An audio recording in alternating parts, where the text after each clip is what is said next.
All right. Hi guys. Welcome to our weekly Monday live. Today I am not at home. So anyways, let's cut to the chase and talk about our topic today. We're going to talk about when you should give in to your kid. So there's a lot of parents who ask me, my kid does this, does that.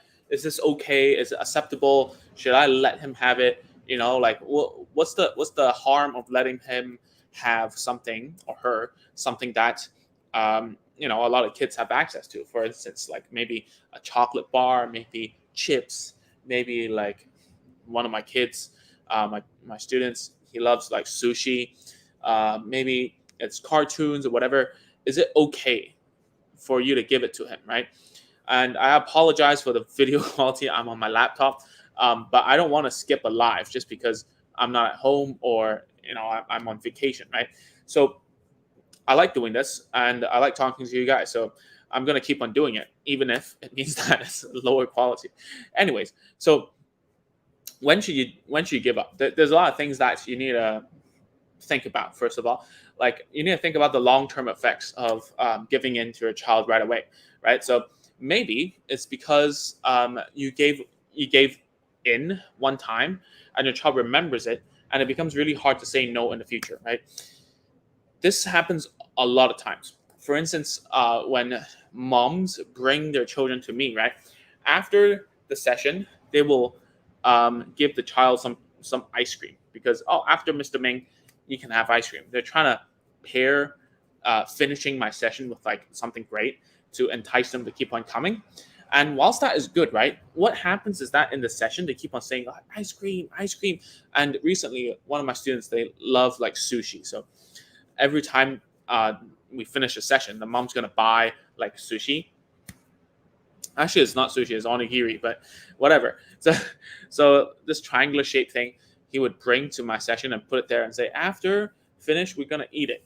Right? But the problem is that all the time he keeps on bringing it up, right? And it's really disruptive to my session. Number one.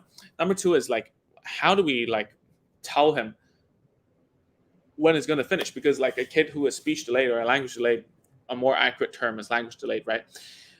Their sense of time, what they know about time is like children, even on when they learn about clocks or time, it's around at least 4 or 5 for typically developing children. So if you think about like children who are delayed, they need to understand the concept of time. It's kind of difficult, so when you tell them, oh, look at my watch, it's like, we have 15 minutes left, let's finish this. That won't cut for most of the language delayed children, because they cannot wait, right?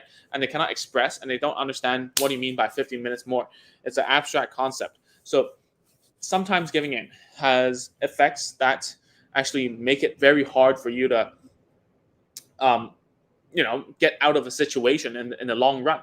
So I would say most of the time it's the best for you to think about, okay, if I do this, what's it gonna mean in the future? Is it every time you walk past that shop, are you gonna have to buy that thing for him? Like one of the clients I had in Hong Kong, students that I have in Hong Kong, whenever you walk past those newspaper stands in Hong Kong and newspaper stands, we have like toys and bubble gum, chocolates, whatever, just to increase the revenue of a newspaper stand. Um, and whenever the kid walks past, he loves trucks. So these miniature trucks, miniature minibuses, whatever, miniature double decker buses that the kid really likes at the newsstand, he would want to buy it. And it becomes really, really difficult to get him out of it. And it becomes a routine that after the session, he goes to McDonald's, eats his favorite like chips, fries. And then after that, he passes the newsstand, he tries to grab the bus that he likes, right? So that becomes a problem.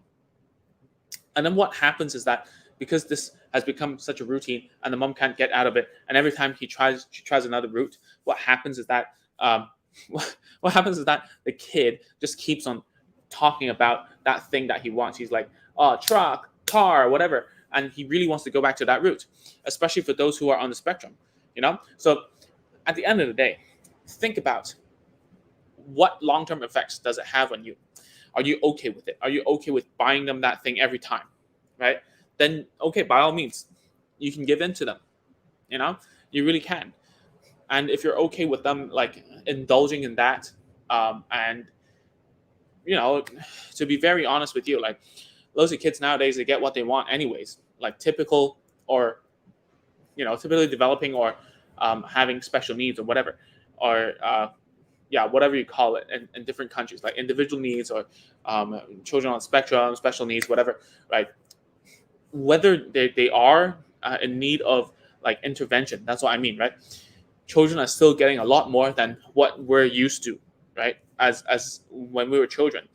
So the thing I want you to take away from this video is this. Number one, think about the long term things. Can you keep on doing this? Number two, how destructive is it in his life? Okay, is it something that will affect his health? And that's something you have to really think about. All right, I'm talking about this because sometimes what happens is that you allow them to have something and they keep on asking for it, and it's bad for them. Okay, and I know sometimes on agents of speech, like especially me, I talk about using what they love as a reward or to um, entice communication, right? Whilst that is a good strategy, a very good strategy, in fact, because we always, in fact, increase the demand for what they need to say in order, what they need to do, right? In order to get what they want. Slowly they understand, okay, I need to do this much. I don't want it anymore. All right. That's why we use rewards, right? We don't just give it to them. We don't just like use it very robotically. We use it in a way that, oh, you want this, you got to do this. And then when they do the cost and benefit analysis in their heads, which kids do, okay, trust me, they really do. They think, oh man, I'm going to do this again just for this. I'm not going to do it. So you see, if you're going to use it, don't give it for free. If you're going to use it, don't put it into a routine that they're going to have it, right? Don't do that to yourself. I know that a lot of typical children get whatever they want nowadays, right? But you have to think about that. Okay, don't put it in a routine. Make sure that they're working for it, they're doing something for it. And I'm not being cruel or anything, right? There's a reason why children cannot acquire language as quickly as we did when we were young, or typically developing children, right? The reason is because there's something missing. They don't have the skill to acquire language the naturalistic way. All right, you like typically developing children, you can just put them anywhere with like a phone, with like a TV or whatever. They're still gonna learn how to talk.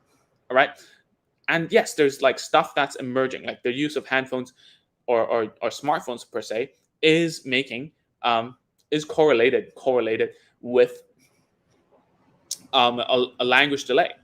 All right, but as the old saying says, it's still true to this day. Correlation doesn't mean causality.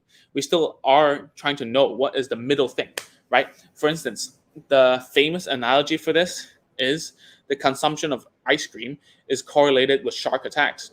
So does it mean that if you eat more ice cream, you're going to get bitten by a shark? No, they're correlated by the same thing, which is summertime, beach time, right? So we're still learning about like what is what people are calling virtual autism, what people are saying like, oh, screen time is bad for the kid, whatever.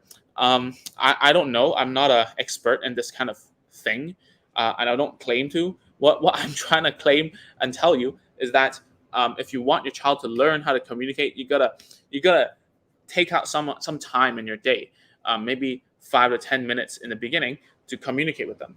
And I think, I'm not sure, I'm guessing, and I am not gonna, I'm not gonna go out there and say, hey, the causality for like speech delay or language delay is because of this, right? I'm just saying you should never give in to a child if there's an excess of tantrum, right? If they're going overboard to get what they want, they're like throwing a crazy tantrum just to get what they want, right? You should never give it to them. Yeah, that's my stance.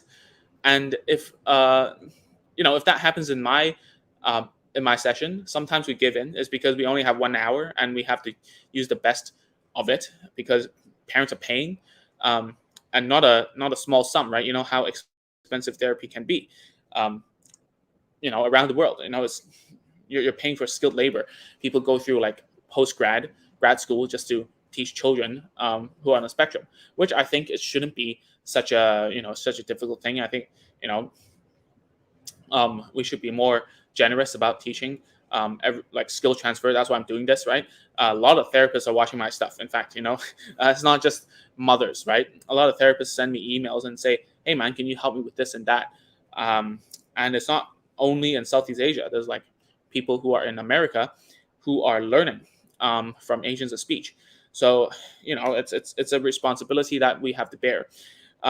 So what I'm saying is that a lot of these things we don't know about the correlation, but what we can control, we should control, which is should we give in to a kid? Yes and no. Sometimes, like if the short-term benefits outweigh the long-term, which is you know a very round way, like how to say it. I'm not answering your question directly. Obviously, how long is a piece of string? It depends, right? So never give in if it's excess in a tantrum, like a crazy tantrum. Never give in. All right, that will, if you give in during that time, like a crazy tantrum, what does that tell the kid? They can do that and get what they want, right? Which is not cool. And not to be political, but look around the world. Whenever there's a violent protest, does it ever end up the government giving in? No, right?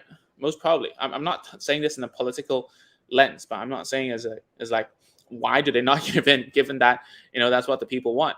And the reason is because if they give in, then it means that this thing works and it's going to keep on coming, right? What you want to teach these people, or children in our field, is that there's a better way, right? That you don't need to resort to this thing. And we're for if you're following me or agents of speech for a long time now, you should know when we're teaching children, we come from a generous point of view. We try to give more than we receive. We don't try to think this is our philosophy, or just in general. If you read enough about like speech therapy or language development, you should be thinking about, am I giving enough to receive that to receive language from my kid, right? So I wrote an email today. If you're not on our email list, you should check it out. It's agentsofspeech.com. There's a sign up for anything, and then you'll be on an email list. You need a tick, right? I don't want to force anyone on it, but like at the end of the day, you need to know that I wrote an email today. So, and what I said was like, hey, there's a lot of stuff that you want your child to do, right? But at the same time, we need to come from a place where we're fulfilling their wants and needs first. So tolerating the child in a tantrum is one thing, right? Giving in is a whole different thing. So you should never give in when the tantrum gets out of hand. You should only give it to the child when they're calm. And you should give it for free when they're calm, just to let them know, hey, this comes for free. I give it to you. I'm a caregiver. I'm a provider. Just as long as this kind of behavior is intact, I will give it to you, right? You don't need to resort to trying to be like a terrorist per se, trying to terrorize me into giving you stuff. It just doesn't work like that, right? So at the end of the day, it really comes down to you weighing whether is this part of a routine.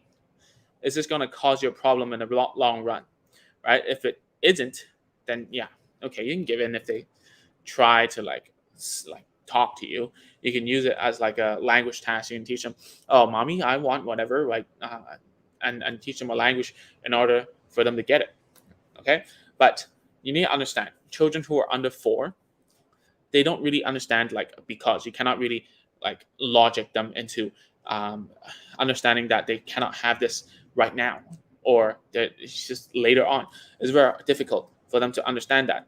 So rather than trying to like negotiate with them, what I usually do and what's been working with the parents in agent speech is to ignore them. And then when you say no, have a different reward to distract them, right? Just to reward them for not being angry and listening to you, right? And usually what that means is like, for children who are very difficult to handle, we have a box of chips, a box of chocolate, a box of whatever, or we use our phones, use our gadgets, just to distract them and tell them like, hey, no, you cannot have that Ultraman toy right now. All right. But right before he gets in a tantrum and goes on the floor and mops the mall, the floor of the mall for the general public, you give him a reward and say, "Good, nice thing, calm, good boy. Here you go. You can't have the toy, but you can watch this video, or you can have the chip. Good boy, nice thing, calm." And that will really help the child to learn what is a good behavior. All right. So I think that really sums up what I really wanted to share today, because I had I'm not home. I'm on vacation, right? But I had like two consultations this morning. I like to do it. I love talking to parents, and this is a common theme.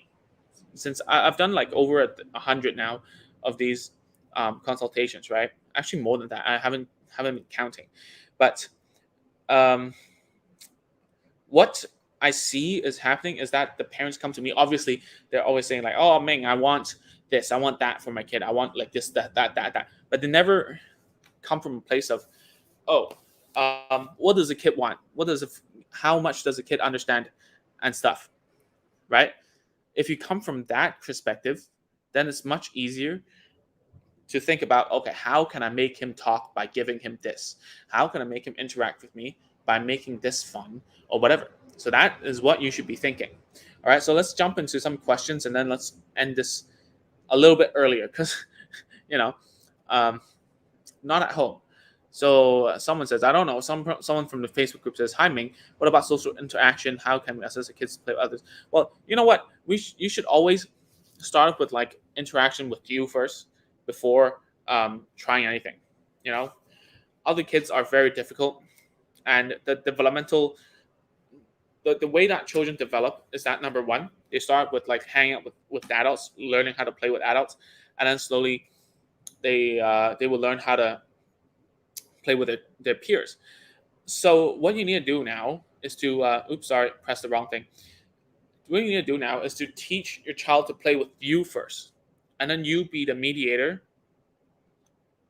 to play with other kids. So I always say, can you find a group therapy session within the center that your child has been going to, right? So if you can, then do it.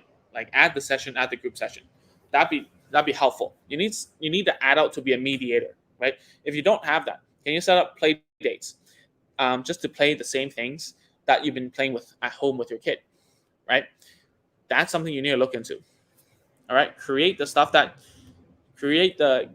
routine and the games that you've been doing with your kid, and then bring other children into the equation, whether it's siblings or play date with your friends' kids or something like that. All right. Kuyen, hey Kuyen. Kuyen says, should we hug him and help him to calm while not giving what he eagerly wants? I felt it works with my kid, but not sure if it's appropriate since some advice to let him stop by own him instead. You know what? Sometimes, like, I would say that of course you can hug and calm, and in Indonesian, or I don't know about in Malaysian, right? You can sayang, you can you know like we do that all the time. Like people say that, oh, that's what I learned in ABA is that there's no point. Okay, let me start all over, right? So I learned in ABA when I was ABA therapist, right? That there's no point in sayanging or trying to emotionally console a kid because they don't understand us, right? But experience has told me, and through looking at senior therapists that I've worked with, is that doing this gesture and telling them, "Oh, it's okay, man, I know you're bummed out or whatever," and trying to be like emotionally supportive to your kid during this time it actually works. Okay, it actually does, especially if you have a great relationship with the child. So I've had a few students where, if I have like a really good relationship with a kid, right? I really have, like, I've built it up for like a few months.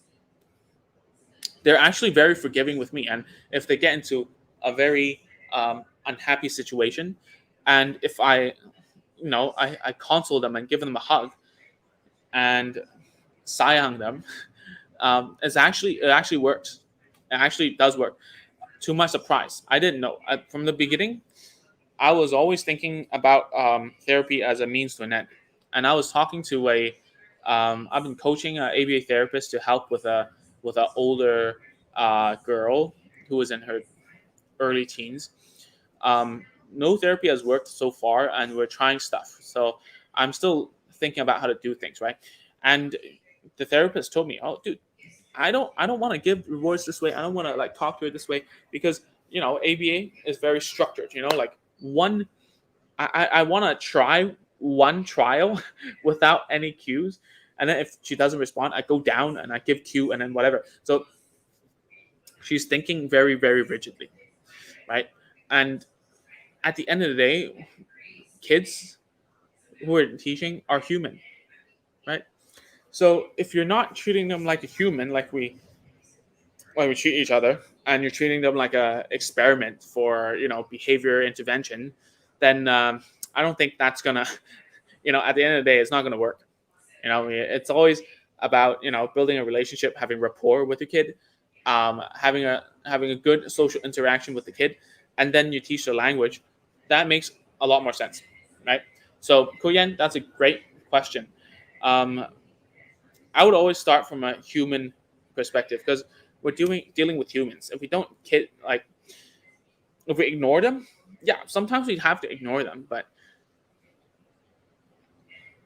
like I really think it's obviously it's case by case basis law, right? But at the same time, um, you shouldn't think about it in that way. That because someone said like this this information. Oh, whenever the kid goes in a tantrum, you really want something, just ignore them, right?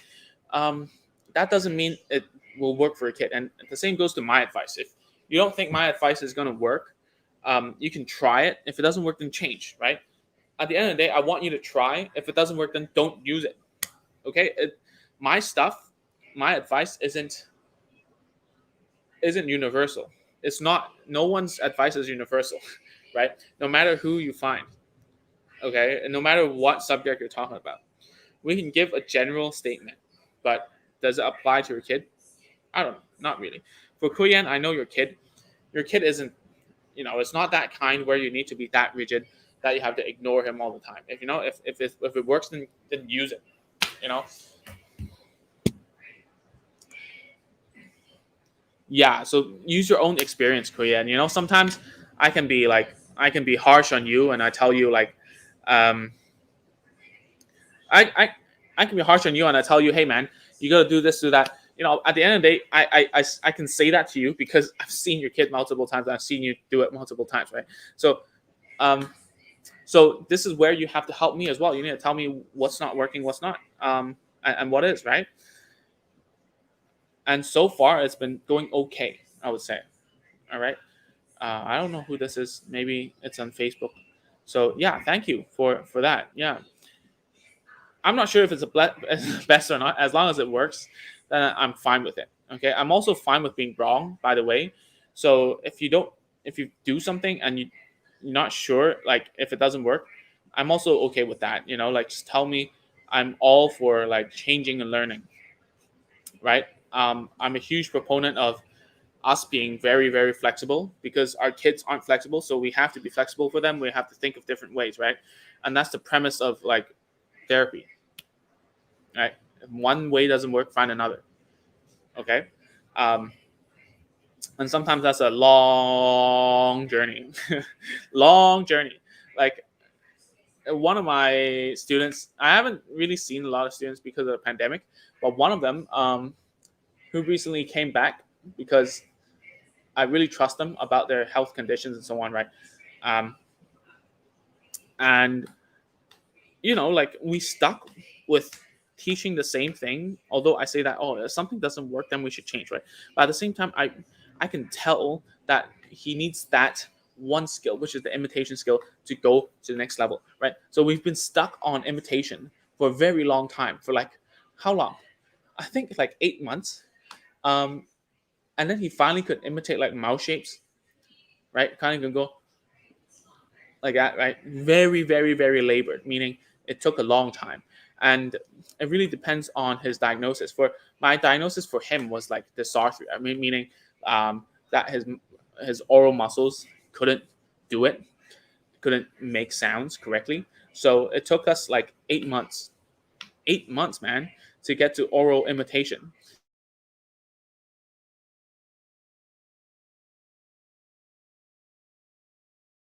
Those weren't very good. Okay, but let's get back to the main topic here and let's answer some questions. All right, so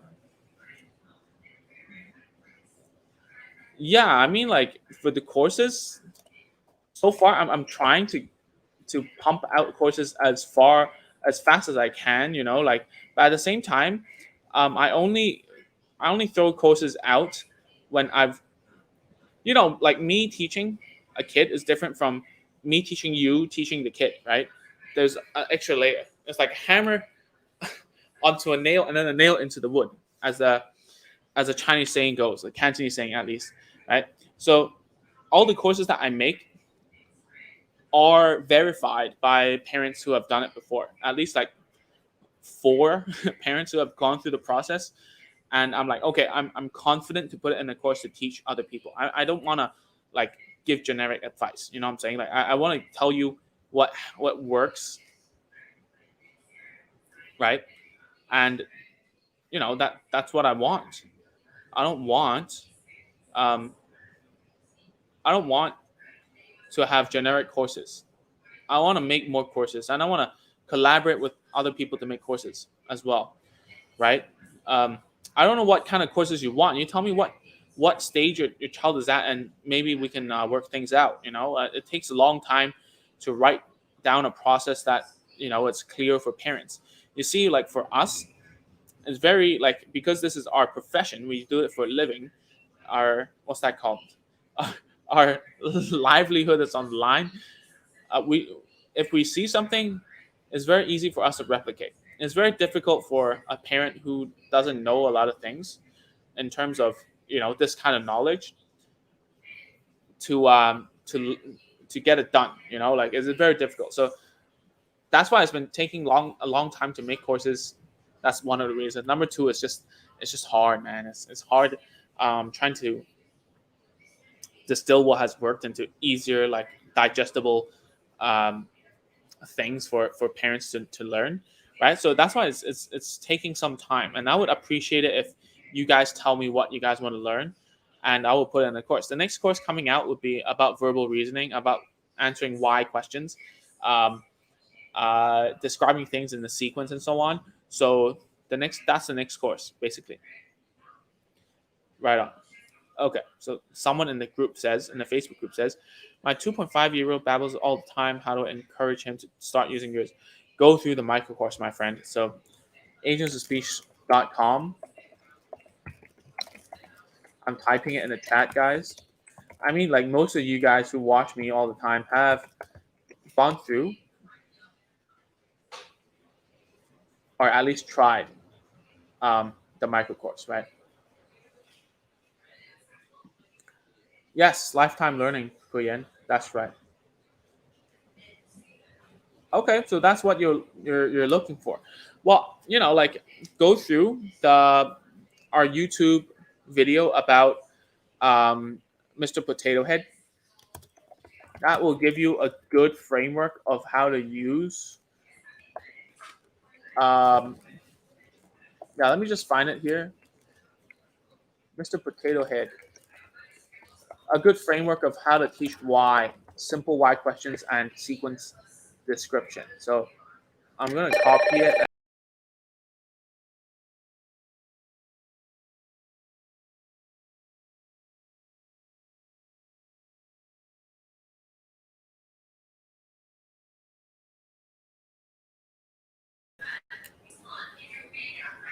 Oopsies.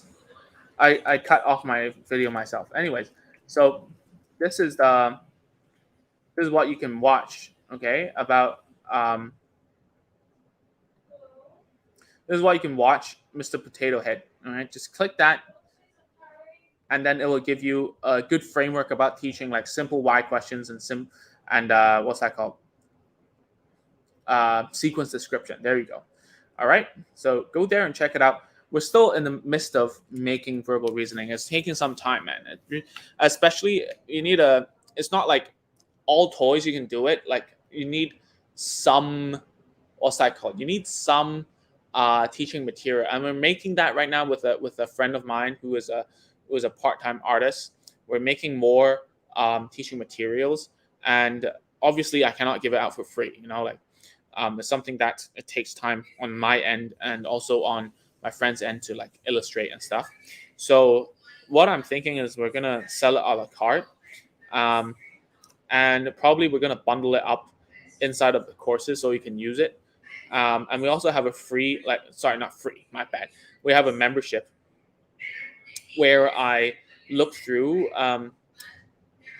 We look through videos of parents who want to learn from us, and those will be free on the membership. Okay, if you want to know more about the membership, just email me, ming@agentsofspeech.com. It's only for really committed parents. You know, like we go through videos together on Zoom and we learn with each other, and yeah, and we have a private community off of Facebook, and we share resources with each other there. So it's very, it's only for committed parents. Don't join if you know you're not that kind of person to teach your child like every day, and try to learn therapy techniques and so on. It's not for someone with a faint of heart. It's not something that you're supposed to do. It's for people who want to learn with me. Okay, all right, cool stuff. So thanks, Korean. Yeah, I will enjoy my vacation. Actually, I am in Bali, and so far it's been pretty cool. It's pretty cool here. I hear the waves. It's nice. All right. So someone says yes, I'm willing on that. We have paid lots of therapy. Said 90% therapy only works. Yeah, at home. That's true. Because I said it, right? We should learn more. Okay. Yeah. So because our courses, what happens is that I worked with parents one on one before. Now I seldom do that. I work in the membership, and I give out advice and I try out things with parents who are committed. When it works, I try to package it and put it into like uh, a course that people understand, and that's how like from zero to words came, and word combiners came into place. Right? It's just I tell parents to do something, they try it, and we found out that something works, and we put it into a course for other people to learn from. Right? So it's like a baby of me teaching and the mom teaching and the dad's learning and like that. So yeah, if you're willing to learn about that, like just email me, ming@agentsofspeech.com, okay, about the membership. And it's funny because we charge such a low sum for that, um, as opposed to the apps you see online. I'm not going to name any names, right? And that's because the reason why I charge little for it. I mean, there's loads of therapists out there who charge like 100 plus per month just for that, and it's not even the therapist doesn't even review videos or whatever. We're doing this is because number one, most of the parents who watch our stuff are not from totally developed, not to say developing countries, but not USA, not UK. Well, yeah, the majority is, I guess, English speaking countries because I'm talking English. But um, I'm doing this because parents want to learn, and I don't want to. I don't want to be the. I don't want to charge you $100 USD per month. Like I talked to a speech therapist that the other day from the USA, and she was doing like parent coaching as well, but in a small group as well, and she was charging like 127 USD per month. I'm not gonna name her name here, right? But obviously she does great work. But she was like, "What? What parents would actually send you videos and do the things that you tell them?" Because she was having a hard time getting the parents to do the stuff she was telling them to do. And here I am, right, sitting in in my room, receiving videos from parents all around the world, uploading stuff to me, and we go through it on Zoom. And our Zooms are like 1.5 hours to 2 hours of me just asking, tweaking, seeing what's working, what things not working, stopping the stuff that's not working. Asking for opinions of other parents and one of our coaches who just joined us. Like, that's how we work. And if you want it, then you can email me, Ming at agentsofspeech.com, just to learn more about the membership, because that's what we do, right? We're not an app, we're an educational platform. Um, those apps, I'm not going to name you. The big two. If you've been in this for a long time, you're on Facebook, you see their ads, right? They're especially one of them. They're like $99 USD per month. Not to like differentiate with pricing, but it's funny because like one of the parents who got into Agents of Speech, she was like, how I found you, Ming? I found you through the ad of this speech development app. And then one of the comments is that, hey, why pay $100 when you can learn from Agent of Speech and do it yourself, right? And I'm really grateful for that, because that means that we're doing something correct, and we're we're appearing on other people's advertisements. And yeah, so if you're in for that, if you're really committed and you really want to learn how to like teach your kid yourself, then email me. That's all. That's the call to action for this live video. All right. So thank you for all tuning in. I'm gonna take a shower now and relax for a bit, and I'll see you next week, Monday, when I get back home. All right. Thank you guys, and I really appreciate you guys. And I'll see you soon. Bye bye.